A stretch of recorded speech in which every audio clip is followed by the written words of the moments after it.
Good morning, dear students. My name is الاء Khalid and I am assistant instructor. For this lecture, we will have simple present tense. First of all, we will study present simple tense. What's simple present tense? When we use it, its form, and how to form negative and questions.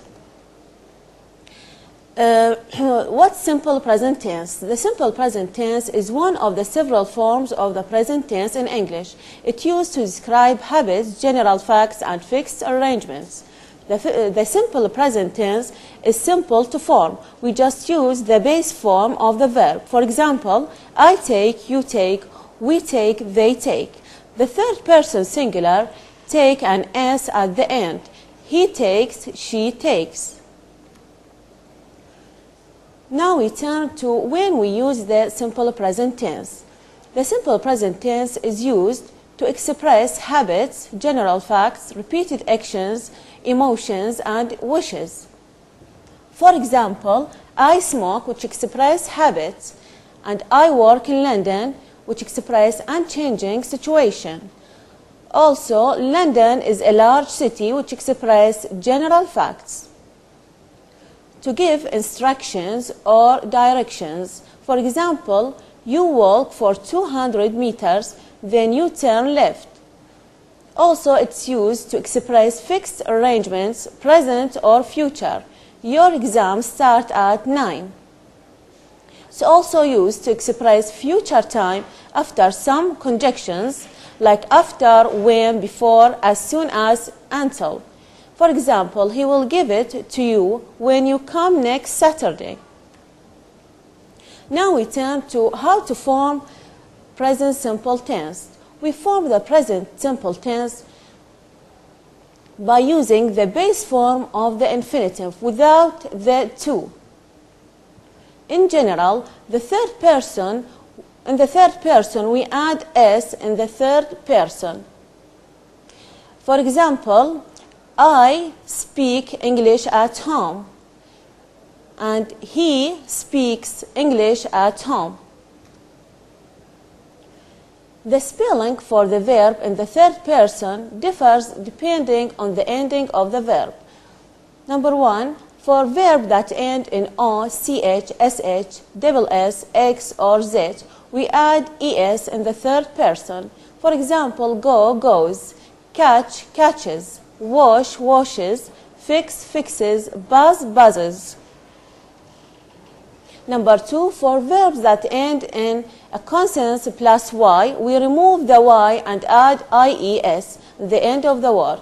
For example, marry, marries, study, studies, carry, carries, worry, worries.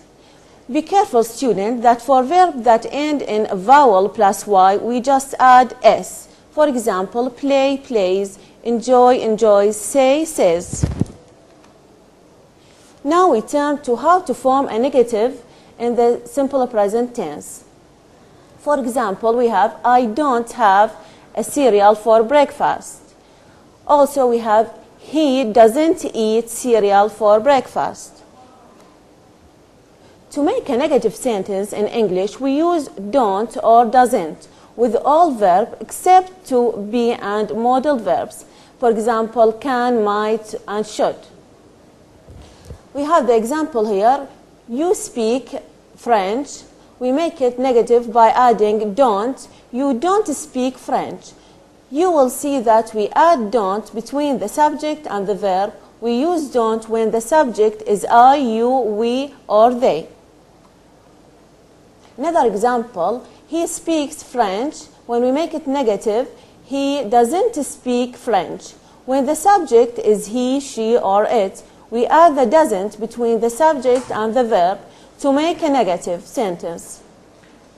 Be careful that the letter s at the end of the verb in the affirmative sentence disappears in the negative sentence. Now we turn to how to make a question in the simple present tense. The following is the word order to construct a basic questions in English using do or does. For example, do I have a new bike? Or does he want a new bike? To make a question in English, we normally use do or does. For example, you speak English.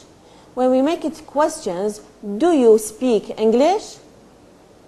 You will see that we add do at the beginning of the affirmative sentence to make it a question. We use do when the subject is I, you, we, or they. When the subject is he, she, or it, we add does at the beginning to make the affirmative sentence a question. Be careful that the letter S at the end of the verb in the affirmative sentence disappear in the questions. For example, he speaks French. Turn to does he speak French? Thank you very much for your listening and for paying attention.